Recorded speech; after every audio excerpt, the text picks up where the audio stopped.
Welcome to YouTube channel. आज हम करने वाले हैं टी से रिलेटेड 20 क्वेश्चंस। तो हमारा पहला प्रश्न है, which landmark modernist poem by T S. Eliot opens with the famous line April is the cruellest month. तो पूछा गया है कि टी.एस. इलियट की कौन सी वर्क है जिसमें क्या फेमस लाइन है, फेमस ओपनिंग लाइन है April is the cruellest month. Option दिया गया है the love song of J Alfred Prufrock, the waste land, four quartets, the hollow men. तो यह बहुत ही फेमस वर्क है उनका, और ये जो क्वेश्चन है वो बहुत बार एग्जाम में पूछा गया है, तो आप सब इसका आंसर जानते ही होंगे। इसका आंसर है वेस्टलैंड। जो द वेस्टलैंड वर्क है उसकी ओपनिंग लाइन है April is the cruellest month. Next question है, in the love song of J Alfred Prufrock how does the speaker famously measure out his life. तो जो work है the love song of J Alfred Prufrock, इसमें जो Prufrock है जे Alfred Prufrock, वो अपनी life को कैसे मेजर करते हैं। ऑप्शन है in hour glass sand with coffee spoon by cigarette birds in autumn lips. तो वो अपनी लाइफ को कॉफी स्पून से मेजर करते हैं। तो हमारा सही उत्तर होगा ऑप्शन बी।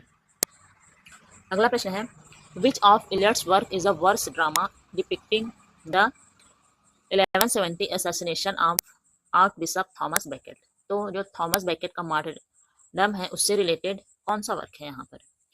तो ये है मर्डर इन द कैथेड्रल। जो आर्क बिशप थॉमस बेकेट है उनसे रिलेटेड जो वर्क है वह है मर्डर इन द कैथेड्रल। तो यहाँ सही उत्तर ऑप्शन सी हो जाएगा। अगला प्रश्न है, the hollow man concludes with a widely quoted stanza stating that the world ends not with the bang but a. फिर यहाँ पर क्या आएगा, ऑप्शन में पूछा गया है। तो जो जो हॉलो मैन है उनका, उसमें ये फेमस लाइन है कि the world with not in with bang but a. तो ऑप्शन यहाँ पर है विस्पर, विम्पर, साई और सैडो। तो यहाँ पर हो जाएगा विम्पर। अगला प्रश्न है, which collection of Eliot's whimsical poetry served as the primary basis for Andrew Lloyd Webber's famous musical Cats? Options are Old Possum's Book of Practical Cats, poem written in early youth, Prufrock and other observation, minor poem. तो इसका सही answer है option 1। इनकी जो poem है old Possum's book of practical cats, ये। अगला प्रश्न है, which is the title of the opening section of Eliot's 1922 masterpiece the waste land. जो वेस्टलैंड है उसके 5 पार्ट्स हैं, उनमें से कौन सा पार्ट इसमें का ओपनिंग है, ये पूछा गया है। तो इसमें की जो ओपनिंग पार्ट है वह है the burial of the dead. इसमें कहा गया है April is the cruellest month. तो ये फर्स्ट पार्ट है इसका, तो ओपनिंग पार्ट है इसमें का। अगला प्रश्न है, which poem serve as the first entry in Eliot's philosophical and spiritual suite four quartets. तो जो फोर क्वार्टेट्स हैं, यानी कि उसमें 4 क्वार्टेट्स हैं, तो उसमें का जो फर्स्ट है वह कौन सा है, मतलब फर्स्ट पार्ट कौन सा है, ये पूछा गया है। ऑप्शन है East Coker, Burnt Norton, the dry Salvages, little Gidding. यहाँ पर सही उत्तर होगा बर्ट नॉर्टन। तो ऑप्शन बी हमारा यहाँ पर सही उत्तर होगा। Who is the blind mythological prophet who acts as the central unifying observer and narrator throughout the waste land. जो द वेस्टलैंड है उसमें कौन सा है जो जो हमें पांचों पार्ट में दिखाई देता है, मतलब उसमें जो 5 अलग अलग पार्ट है, लेकिन इसमें एक कैरेक्टर है जो कि एक यूनिफाइंग नरेटर की तरह काम कर रहा है। तो वह कौन सा ये पूछा जा रहा है, जो सेंट्रल यूनिफाइंग ऑब्जर्वर और नरेटर की तरह कौन काम कर रहा है।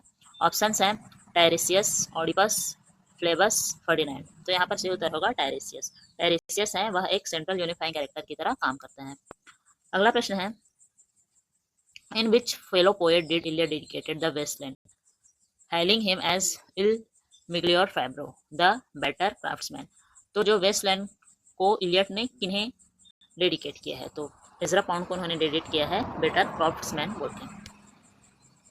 अगला प्रश्न है, which recurring line appear twice in the opening section of the love song of J Alfred Prufrock.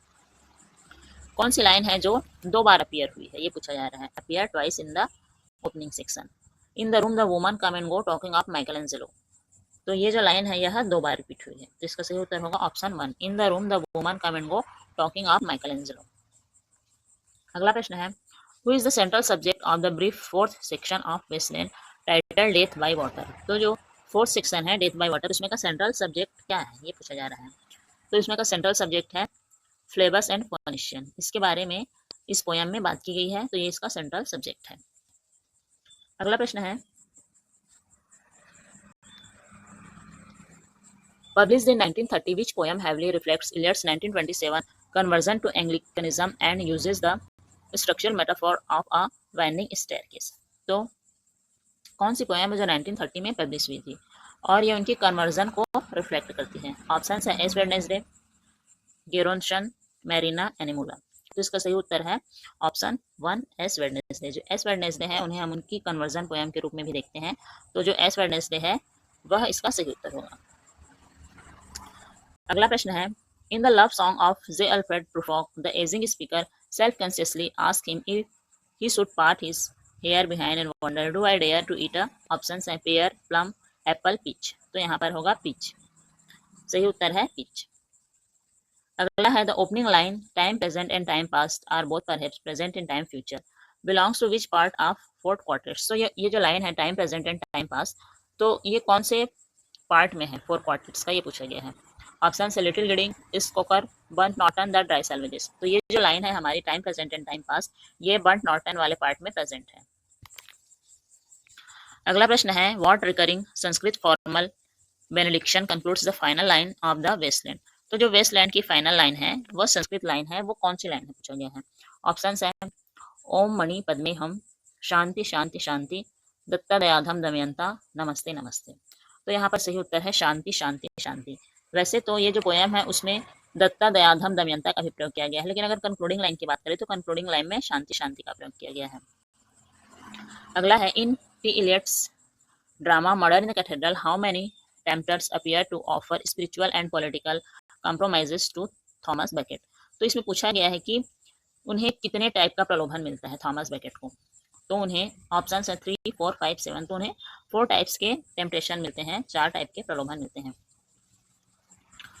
Next question है, which influential literary journal did T S Eliot found in 1922 and edit until its closure in 1939। तो T S Eliot ने कौन से journal को edit किया था, ये पूछा जा रहा है। तो यहाँ पर सही ऑप्शन है द क्राइटेरियन। द क्राइटेरियन है, इसे टी एस इलियट ने पब्लिश किया था, एडिट किया था। अगला है, the lines we are the hollow man, we are the stuffed man, leaning together emphasise what central theme in Eliot's post world war poetry.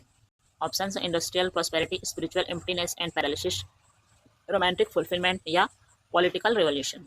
तो होलो मैन की बात कही जा रही है, we are the hollow man, यानी कि एक तरह से एम्प्टी मैन। तो यहाँ पर स्पिरिचुअल एम्प्टीनेस की बात की जा रही है, तो सही उत्तर होगा ऑप्शन बी। अगला प्रश्न है, in love song of J Alfred Prufrock which Shakespearean character does the speaker explicitly state he is not. Option है King Lear, prince Hamlet, Othello, Mercutio. तो ऑप्शन 20 का सही उत्तर है प्रिंस हैमलेट।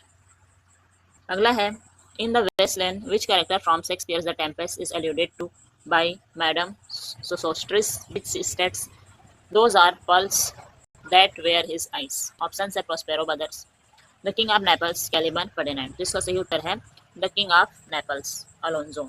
यहाँ इनका रेफरेंस दिया गया है those are pearls that were his eyes. तो इसका सही उत्तर होगा ऑप्शन बी।